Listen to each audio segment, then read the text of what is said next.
Hello, ladies and gentlemen, and it has come to my attention that there's some new crazy stuff on Netflix. Part of the more reason why you probably shouldn't really be watching it in the first place and cancel your membership because they're trying to groom your children. So there's also that.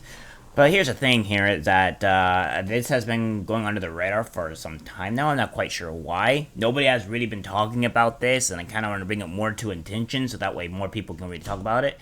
It's called Deadman Paranormal Park, and we're going to go over a few things. There's not very many articles about it. There's some, I think, The Verge, but I kind of don't really want to talk about what The Verge article is, but more along the lines of what is Netflix has been doing. This will be a relatively short video, mostly because it's not going over too much. Maybe I might go off to the rant here and talk my opinions, but first, we'll just kind of show you exactly what's going on here in terms of this type of stuff. First, we'll start with the PragerU Instagram and kind of see what's going on with this and a little other stuff here. So, we have this here. This is a new kid show on Netflix called Deadman Paranormal Park, so watch out if your kids are watching this. Let's take a look at some of the characters. First, you got Barney, who's apparently a gay, teenage, Jewish, trans boy. Then you have Norma, and in case you were worried about what this cartoon character's sexuality is, apparently she's attracted to multiple genders, presumably bisexual. And it might have shown in that preview, but when I looked up the trailer on Netflix, there was no mention of any bisexual character, trans character, nothing like that. And what age did they think this is for? Year 7. 7-year-olds watching this stuff. Unbelievable. All I'm saying is be diligent about what your kids are watching because they could be getting this. So we have a huge problem here with that, and then what she says is not entirely wrong, because the Netflix trailer, I haven't watched it, and I can't technically watch it without technically getting in fucking trouble by Netflix, but they go on to say that two teens and a talking pug team up to battle demons at a haunted theme park, and maybe even save the world from a supernatural apocalypse.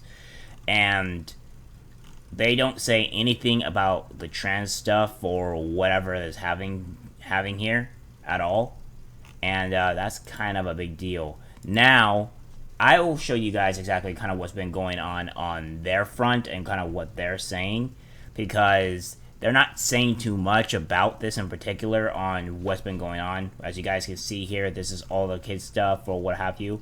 This was released in the year 2022, so this is fairly recent. And if we go over here to the IMDb page, we might be able to actually watch as small as we can, to where we can get a brief understanding of what's going on here, because this kind of explains exactly what's going on. We're not going to watch, obviously, the full thing here. I'll probably skip to some things that will make it a bit more understandable rather than watching the full clip. But this is kind of what's been being pushed out our throats here. Come on, Pugsley. If I get this job, we can get a place of our own. Opportunity at Phoenix Park's Dead End attraction. Please arrive at sundown. Oh, there'd be a choice. I rescind my application. The job's yours!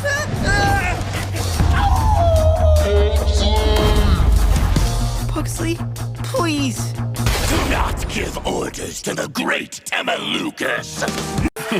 Oh, stop it. This is the first place I've ever felt like I could.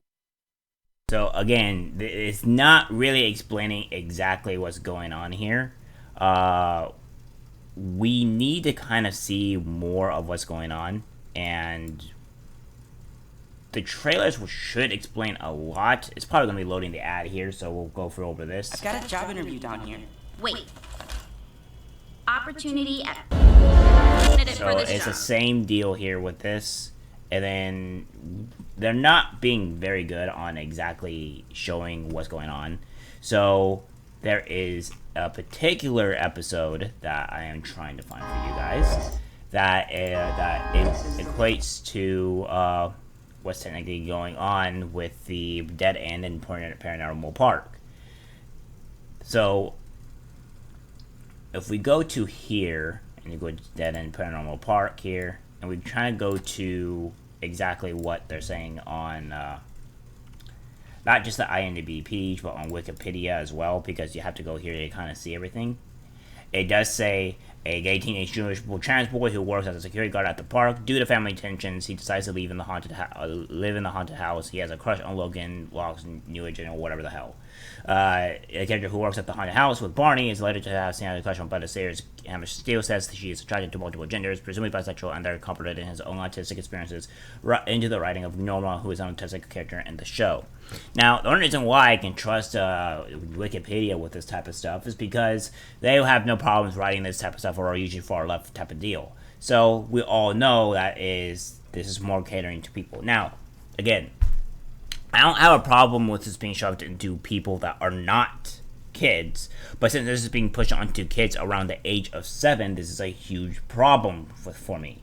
This was released on June 16th in 2022, which we see right here. So we know it's being released on June 16th, 2022. This was not talked about hardly ever at all, and this is the reason why I want to kind of give this more of a front runner's seat here. Even though I'm a very small channel, I still want to talk about this because this is a huge problem, and I don't want to be supporting Netflix when they're putting out stuff like this for kids. And finally, we'll actually go to the PragerU and kind of see what people are kind of speaking of for parents.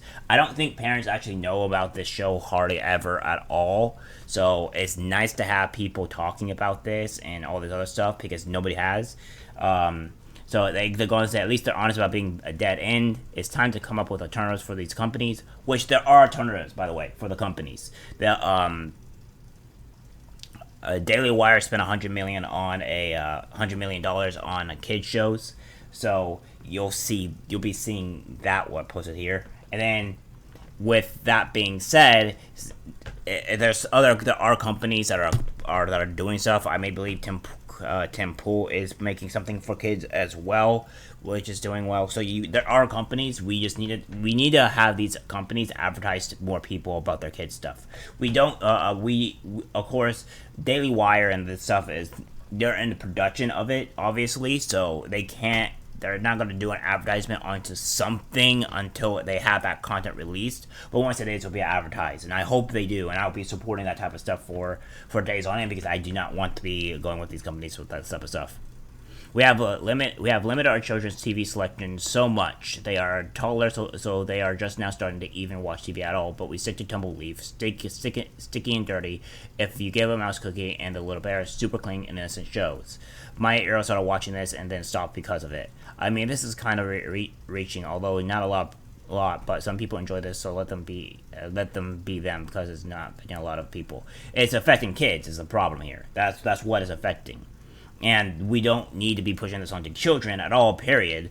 If other people want to watch this type of stuff that are adults and all that, that's fine. But I do not condone this type of stuff being pushed onto illegitimate children. Like I said, it's a shit really necessary. I don't understand why kids need anything of a sexual nature of any kind in a cartoon. Are they going to be sexually active? Do these people want them to be? This needs to stop. This needs to stop. Let kids be kids. These are the same people who say don't shove religion down my throat. Okay, so that's pretty much the whole going on here with this Dead End and Paranormal Park type stuff. Now, here's the thing: is that when you push things on the stuff like kids, they reenact it because they are like sponges. They absorb everything, and anything that they see or do could be reenacted. Like I have a little nephew that just saw a movie, which was I think one of the older Toy Stories movies, and they just said trash, and he just started repeating trash over and over again. He's repeating things that he's heard or listening to, and he doesn't understand any of this. He's 3, and he really just does not understand anything about any type of sexual activity or whatever. This is not going through kids' minds. Like, this does not go through their mind and think about stuff like this because they don't understand. They don't understand even what their body is. All right, they're just being kids, and yeah, I mean, this is all you can say is it's grooming for children, and again, this is why I don't want to be giving Netflix any more money. So, yeah, guys, I'm getting really tired and sick of this shit. It's really disturbing to me. I'm hating it, and hopefully we can fight back and stop this type of BS. Alright, guys, that's it for the video. Like, subscribe, share, and I'll see you in the next one. Take care.